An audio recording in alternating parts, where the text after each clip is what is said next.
In this lesson, I'm going to show you how to take screenshots or how to export a frame in Premiere Pro.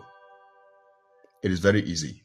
So after selecting the frame you want to export, for example, let's say this one right here on my screen, you're going to head over to Export Frame. But if you can't find the Export Frame button right here, you can click on this button editor, and then you can simply look for the Export Frame button and then add it to these ones right here. So I have mine open, or I have mine activated. So when I click on this, I get this dialog. So right here, I can give the picture a name. So let's call this subscribe. Please go to subscribe to this channel. And then you can also choose the format. So let's leave it at PNG.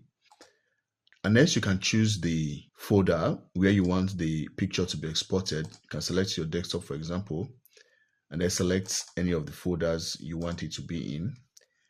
And then next you can import it as well. You can import it or you can add it to your media library in your project. Now, when you are done with all these settings and all these configurations, you can go ahead and click on OK. Now, when I head over to my project library, I see the clip right here. You see the subscribe name right there, and then within the folder, when I head over to desktop, I have it saved to Flower Boy.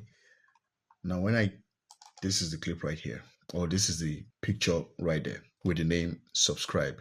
So that is it, guys. That is how to screenshot or export a frame in Premiere Pro. If you find this video helpful, be sure to give it a like, and also do want to subscribe to the channel and turn on post notifications so you get notified when I post a new video. Thank you, and I'll see you on the next one. Bye.